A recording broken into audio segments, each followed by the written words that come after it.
issue ng kustodiya ng mga Amerikanong nadadawit sa krimen, tingin ni Senator Miriam Defensor Santiago dapat nang ibasura ang VFA o ang Visiting Forces Agreement.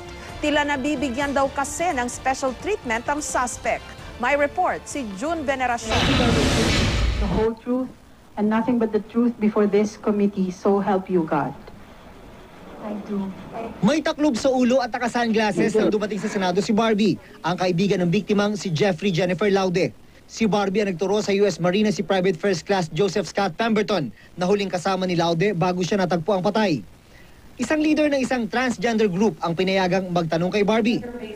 Simula pa ng pagsama niya sa grupo ni Pemberton, alam na nila, nakasama nila sa grupo na trans Pinay o trans women. Ang alam po ni Pemberton ay kami po ay mga totoong babae.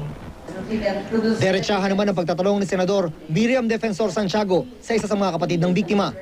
Would it be correct to say that your sister was a sex worker? Hindi naman po, ma'am. Ganon? Hindi naman po. Kasi that time na nangyari. Of course, hindi by sex worker, I mean prostitute. Yes po, ma'am. Pero hindi po. Hindi. That time po kasi, ma'am, doon lang po siyang time na yun na lumabas. Sa tinagal-tagal po ng ilang buwan, mag-iisang taon na hindi po siya talaga lumalabas. Tinanong din ni Santiago ang medical legal officer ng PNP tungkol sa dalawang gamit na kondom na nakuha sa crime scene.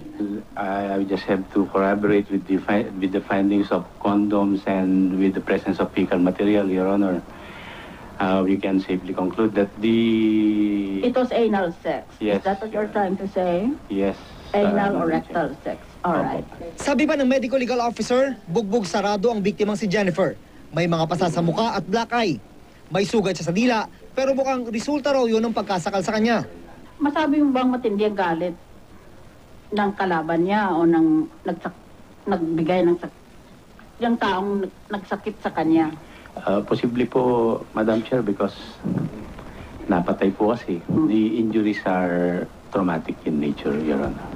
Nasakto ngayong araw ang pagdinig sa pagdidetain sa Camp Aguinaldo ng suspect na si Pemberton. Ito raw ang naging kasunduan ng DFA at US Embassy. Kaya ang tanong agad ni Santiago, bakit dun siya dinala? The bottom line, Your Honor, is that the U.S. is fully aware that for the Philippine government, it will be totally unacceptable for them to detain Private First Class Pemberton within the premises of the U.S. Embassy, as was done in the Lance Corporal Daniel Smith case. Sabi ni DFA Secretary Albert Del Rosario, kahit nailipat na si Pemberton, malinaw pa rin para sa DFA kung sino ang may kustodiya sa suspect. Legal custody remains with the U.S. government, but he is secured in Philippine territory with the Philippines participating in ensuring security. Sa naanggulo man tignan, sabi ni Santiago, VIP treatment pa rin daw ang ibinibigay kay Pemberton. Ganito rin ang paniwala ng pamilya ni Laude at kanyang German fiancé. This is just another fake thing the Americans do. Basically, that's just a symbol they want to show, to make the people coming a little down a little bit. But what did recently change? Nothing. He's still in U.S. custody. Ang kontrobersya sa kustodiya ang isa sa mga dahilan bakit naniniwala si Santiago na dapat nang ibasura ang Visiting Forces Agreement. Pag nag-request ng Amerika, immediately bigay sa kanila. Pero kung Pilipinas ang mag-request sa Amerika, U.S. government will only take full account. At that is deliberately vague and misleading. Anong full account ang ibig lang sabihin? Kaya hindi patas ang pagtarato ng mga partido dito sa VFA na ito. Whoever negotiated the VFA should be ashamed of himself. June Veneracion, GMA News.